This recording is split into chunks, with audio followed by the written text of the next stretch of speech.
Hello and welcome to दोस्तों ज्ञान campus. आपके अपने यूट्यूब चैनल ज्ञान कैंपस में आपका स्वागत है। दोस्तों ये video electrical fourth semester EEE first के लिए बनाई जा रही है। अगर आप इलेक्ट्रिकल फोर्थ सेमेस्टर के हैं तो ये वीडियो पूरा देखें। यह वीडियो यूपी पॉलिटेक्निक BTE के अकॉर्डिंग सिलेबस के अकॉर्डिंग बनाई जा रही है फोर्थ सेमेस्टर वालों की। तो दोस्तों हमने जैसा कि पिछले वीडियो लेक्चर में पढ़ा था, हमारा पैनल और डिस्ट्रीब्यूशन चैप्टर था, वो चैप्टर हमने कंप्लीट कर दिया। आज हम नया टॉपिक शुरू करेंगे, introduction of estimation and costing. तो अगर आप चैनल पर नए हैं तो वीडियो को लाइक कीजिएगा अगर पसंद आए, और चैनल को सब्सक्राइब कर लीजिएगा ताकि फ्यूचर में आने वाली अपडेट्स आपको तुरंत मिल सके। तो चलिए दोस्तों, आपका ज़्यादा समय ना लेते हुए शुरू करते हैं आज का टॉपिक। तो दोस्तों चैप्टर का नाम है introduction of estimation and costing. इसका एक क्वेश्चन ज़रूर आएगा बोर्ड एग्ज़ाम में आपका 5 मार्क्स का। इसमें हम क्या करते हैं, मतलब आपको एस्टिमेशन एंड कॉस्टिंग मतलब हिंदी में बोलते हैं आगणन एवं मूल्यांकन का परिचय। तो देखिए, आप हिंदी मीडियम के स्टूडेंट हो तो आप हिंदी को ही मतलब इंग्लिश में भी हेडिंग लिखा करें। टेक्निकल वर्ड स्टूडेंट हैं टेक्निकल के, तो टेक्निकल वर्ड याद रखिए। चलिए शुरू करते हैं क्या होता है। तो हेडिंग डालिए purpose of estimation and costing. अब नोट्स भी बना सकते हैं इसको।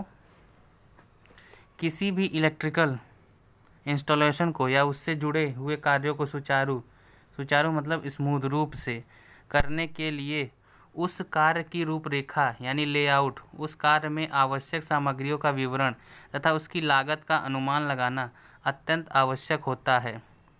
एस्टिमेशन तथा कॉस्टिंग में वैद्युत संस्थापन यानी इलेक्ट्रिकल इंस्टॉलेशन से संबंधित जानकारियाँ प्रस्तुत की जाती हैं। क्या जानकारियाँ देख लेते हैं दोस्तों। प्रोजेक्ट के कार्य की लेआउट जो सामान्यतः एक ब्लूप्रिंट होता है। उस कार्य में आवश्यक सामग्रियों का संपूर्ण विवरण, उनका विशेष विवरण, उनकी सामग्री तथा रेट आदि बताए जाते हैं। अगला पॉइंट देखते हैं दोस्तों। इसमें परियोजना की अनुमानित लागत, सामग्रियों की अनुमानित लागत तथा लेबर कॉस्ट की जानकारी दी जाती है। आगे बढ़ते हैं दोस्तों। सही ढंग से की गई एस्टिमेशन एंड कॉस्टिंग से उस प्रोजेक्ट में लगने वाला समस्त सामग्रियों की मात्रा तथा कार्य के लिए आवश्यक धनराशि का पता चल जाता है, जिससे कार्य के प्रारंभ होने से पहले ही समस्त जानकारियों का आवश्यक धनराशि की व्यवस्था की जा सके। सही ढंग से की गई एस्टिमेशन तथा कॉस्टिंग से कार्य के दौरान सामग्रियों तथा धनराशि की कमी नहीं पड़ती है और कार्य में बाधा उत्पन्न नहीं होता। तो पर्पस का मतलब आप समझिए उद्देश्य क्या होना चाहिए एस्टिमेशन और कॉस्टिंग का। तो ये उद्देश्य होना चाहिए जो हमने आपको पढ़ के बताया। ये सब इसीलिए एस्टिमेशन और कॉस्टिंग की जाती है पहले ही, कि एक प्रोफार्मा वगैरह हमें तैयार करना है तो उसका सब इसमें आपका डिटेल बता दीजिए, कितना खर्च आना है वो सब पहले ही आपको इस प्रोफार्मा में बताया जाता है। कोई भी वायरिंग करनी हो, कहीं भी इंस्टॉलेशन करना हुआ तो कितना खर्च आएगा, कितनी कॉस्टिंग आएगी, कहाँ पे कितना हमें सामान लगना है, तो उसका एक हम पूरा प्रोफार्मा तैयार करते हैं। तो यही होता है, सिंपल वे में समझ लीजिए। तो अगली हेडिंग चलते हैं क्या होता है, आगे देखते हैं।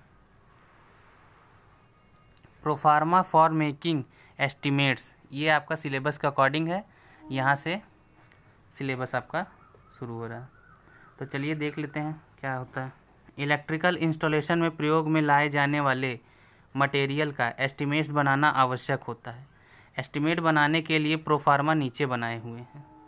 तो यहाँ पे एक आप सैम्पल टाइप का ये बनाएंगे, कंपनी नेम होगा, आपका प्रोफार्मा ऐसे तैयार होता है। तो यहाँ एक सैम्पल बने, पहले आप कंपनी नेम लिखेंगे, फिर 1 2 3 स्टेट पिन, मतलब यहाँ पे आपका एड्रेस होगा, स्ट्रीट क्या रोड है, क्या सिटी है, कौन सा स्टेट है, पिन का वहाँ का जिस एरिया में मतलब जिस शहर का है वहाँ का पिन कोड, वेबसाइट अगर कंपनी की है तो वेबसाइट, ईमेल है तो ईमेल डालेंगे, फ़ोन नंबर वगैरह है तो फ़ोन नंबर आप डाल देंगे, और यहाँ पे कंपनी का सबसे बड़ी बात लोगो होना चाहिए।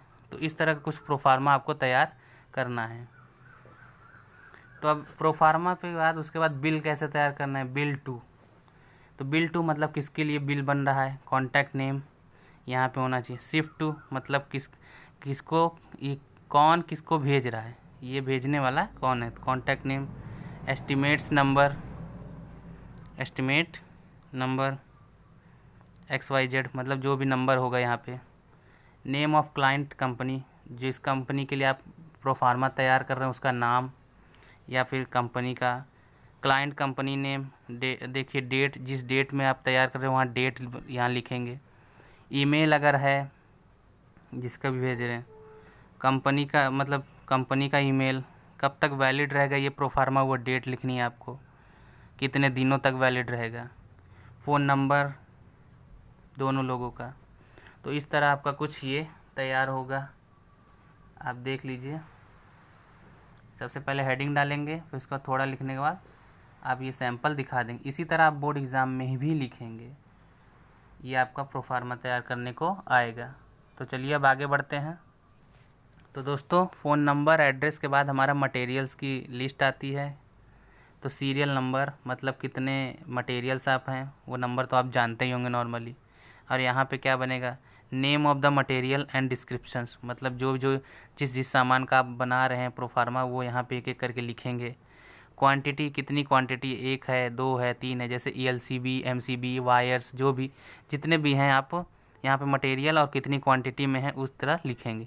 यूनिट रेट, कितने यूनिट की रेट से है, टोटल कितना खर्चा आ रहा है यहाँ पे ये तैयार होगा। ठीक है, आपने समझ गया होगा इस तरह। तो अब आगे बढ़ते हैं।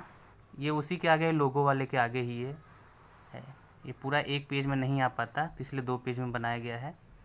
अब आगे सब टोटल मतलब जितना खर्च आया है वो पूरा टोटल। फिर डिस्काउंट हमने कितना किया है, यहाँ पे डिस्काउंट का एक सेक्शन बनाएंगे। फिर सब टोटल लेस डिस्काउंट, तो डिस्काउंट हमने जितना दिया है वो और कितना लेस किया यहाँ पे टोटल हम लिखेंगे।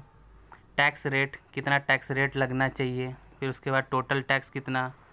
शिपिंग एंड हैंडलिंग चार्जेस मतलब भैया वो जो सामान आप ख़रीदेंगे उसको शिप करने, आपको एड्रेस तक पहुंचाने में कितना खर्च आएगा वो यहाँ पे दिखाना है आपको।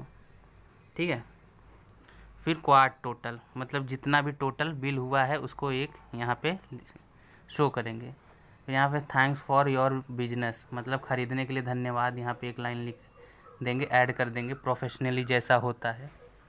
ठीक है दोस्तों, तो एक लास्ट पॉइंट रहेगा नोट्स एंड टर्म्स। जैसे हर कंपनी का होता है ना कुछ नोट्स, जैसे कि बिका हुआ सामान वापस नहीं होगा या फिर इतने समय में सामान की डिलीवरी हो जाएगी, जो भी आपको कंडीशन वगैरह लेनी है यहाँ पे नीचे देंगे। तो इस तरह आपका एक प्रोफार्मा तैयार हो जाएगा। तो आई होप दोस्तों ये पसंद आया हो आपको। चलिए अब आगे बढ़ते हैं अगले टॉपिक की ओर। तो दोस्तों अगला टॉपिक है हमारा इसी में प्रिपरेशन ऑफ मटेरियल शेड्यूल या फिर लिस्ट, इसी का ही। तो ये भी आपके सिलेबस में दिया हुआ है। तो चलिए आगे देखते हैं ये क्या होता है। तो किसी भी लिखा हुआ किसी वैद्युत संस्थापन यानी इलेक्ट्रिकल इंस्टॉलेशन में उपयोग में लाई जाने वाली सामग्रियों को एक स्थान पर क्रमागत रूप से लिखना या अंकित करना मटेरियल का सूची यानी शेड्यूल बनाना कहलाता है। तो ये आपका शेड्यूल हो गया। अब क्या, मटेरियल शेड्यूल बनाने का प्रमुख उद्देश्य इंस्टॉलेशन में प्रयोग में आने वाली प्रत्येक यूनिट का नाम, उसका स्पेसिफिकेशन यानी विशिष्टता क्या होती है वो, तथा सामग्रियों की मात्रा जानना होगा। आगे बढ़ते हैं दोस्तों।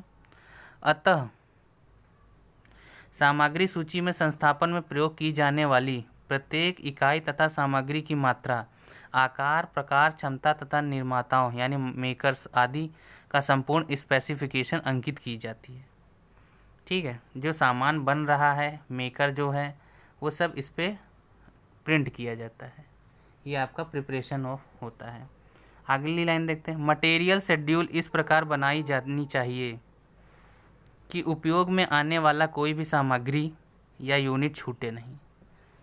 कहने का मतलब मटेरियल सामग्री इस प्रकार बनाए जितना भी हम प्रयोग कर रहे हैं एक भी सामग्री भूल से भी ना छूटे, तो इस तरह बनाई जानी चाहिए। मटेरियल शेड्यूल बनाने से हमें सभी सामग्रियों तथा इकाइयों की जानकारी एक ही स्थान पर मिल जाती है। देखिए शेड्यूल पूरा बना लिया तो हमें जितना भी हमें डिवाइस लगना है, कोई भी सामान है, तो एक जगह पूरा लिख जाएगा, लिस्ट बनी रहेगी, हमें काम करने में आसानी होगी, बार बार याद नहीं रखना पड़ेगा। तो आइए अब आगे देखते हैं इसके मटेरियल लिस्ट का प्रोफार्मा नीचे दर्शाया गया। इतना आप लिखने के बाद आप प्रोफार्मा बनाएंगे। ठीक है दोस्तों, आपको बोर्ड में थोड़ा लिखना है, फिर उसके बाद प्रोफार्मा तैयार करना है, तब आपको 5 नंबर मिलेंगे। तो प्रोफार्मा कैसे बनाएंगे ये हमने यहाँ पे थोड़ा बनाया है। इसके बाद तो दोस्तों पहले आप एक सीरियल नंबर डालेंगे, फिर name of material and their specification का कॉलम बनाएंगे। इसके बाद रिक्वायर्ड क्वांटिटी, कितनी ज़रूरत है आपको, क्वांटिटी और यूनिट अलग अलग सेक्शन में रहेंगे, और कमेंट्स, जो भी आपको कहना हो, कुछ भी लिखना हो यहाँ पे। ठीक है, अब आगे बढ़ते हैं दोस्तों। इसी में एक सब टॉपिक है, वो हम देखते हैं। तो उसी के अंदर दोस्तों एक सब टॉपिक है प्राइस लिस्ट। क्या होता है प्राइस लिस्ट, आइए जानते हैं। सेलर अपने सामानों की एक सेलिंग लिस्ट बनाता है, जिसमें वह सामग्रियों की स्पेसिफिकेशंस के साथ प्राइस तथा खरीद संबंधी जानकारियाँ प्रस्तुत करता है। सामग्री की इस प्रकार की सूची यानी शेड्यूल का एक प्रोफार्मा नीचे दर्शाया गया है। तो प्राइस लिस्ट ये होता है। अब उसका प्रोफार्मा नीचे बनाया, यानी ये आप बना लीजिए। कैसे बनाएंगे हम आपको बताते हैं। पहले नेम ऑफ द कंपनी या फर्म, जो भी कंपनी है उसका नाम रहेगा, फिर serial number, name of the material and there description या स्पेसिफिकेशंस। यूनिट का एक कॉलम बनाएंगे दोस्तों, फिर उसके बाद यूनिट रेट का। देखिए हमने एक डेमो के लिए कुछ लिख भी रखा है। 1 और 2 सीरियल नंबर, जितने भी आपके मटेरियल हैं आगे जुड़ते जाएंगे। अब प्राइस लिस्ट, जैसे 23 वाट 23 वाट का एलईडी लैंप है, हमने बजाज का फ़ैन वगैरह। तो यूनिट कितनी, यानी एक पर, यानी एक, तो 125 रुपये कॉस्ट आ रही है उसकी, यहाँ पे हमने लिख दिया। 1200 mm² SVEEP ceiling fan Bajaj पर 125।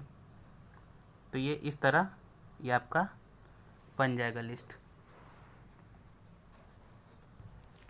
तो दोस्तों ये प्राइस लिस्ट आपका तैयार हो जाएगा। अब नेट प्राइस क्या होता है वो जान लेते हैं, फिर ये हमारा टॉपिक एंड हो जाएगा। तो देख लेते हैं नेट प्राइस क्या होता है। ये आपका वो नेट नहीं होता, नेट ये मतलब कुल, टोटल, तो आप वो ना जान लीजिएगा, ये नेट प्राइस। तो प्राइस लिस्ट में discount, tax, transportation and handling charges आदि सम्मिलित नहीं होते हैं। यदि प्राइस लिस्ट में इन्हें जोड़ दिया जाए तो जो प्राइस प्राप्त होगा उसे नेट प्राइस कहते हैं। अर्थात नेट प्राइस सभी सामग्रियों का कुल मूल्य, उसमें मिलने वाली छूट, उस पर लगने वाले टैक्सेस, उस पर लगने वाले उसके टैक्सेस, ट्रांसपोर्टेशंस चार्जेस का सम्मिलित रूप होता है। तो दोस्तों ये हमारा टॉपिक कंप्लीट हुआ। नेक्स्ट वीडियो बहुत लंबी हो गई है, बाकी का हम नेक्स्ट वीडियो लेक्चर में पढ़ेंगे। तो आई होप आपको वीडियो पसंद आई हो, और वीडियो पूरा देखिएगा। और कहीं भी डाउट हो तो कमेंट सेक्शन में कहिएगा। नेक्स्ट टॉपिक में हम पढ़ेंगे कैलकुलेशन ऑफ मटेरियल्स। ठीक है दोस्तों, तो इस वीडियो लेक्चर में इतना ही, बाकी के हम नेक्स्ट वीडियो लेक्चर में पढ़ेंगे। कुछ भी डाउट हो ज़रूर पूछा करिए, हम आपको ज़रूर रिप्लाई देंगे। अगर ना समझ आए तो उसको भी समझा जाए। कुछ सजेशन हो, क्वेरी हो, तो कमेंट सेक्शन में ज़रूर कमेंट कीजिए। आपके सजेशन सब कुछ सॉल्व किया जाएगा। तो वीडियो अच्छी लगी तो ज़रूर लाइक कीजिए, चैनल पर नया है तो सब्सक्राइब कीजिए, और शेयर ज़रूर कीजिए अपने दोस्तों के साथ, ताकि इस लॉकडाउन में वो भी पढ़ सकें। आपका EDD फर्स्ट का सिलेबस के अकॉर्डिंग पूरा सिलेबस हम कंप्लीट करा देंगे। तो मिलते हैं नेक्स्ट वीडियो में, तब तक के लिए जय हिंद, जय भारत दोस्तों।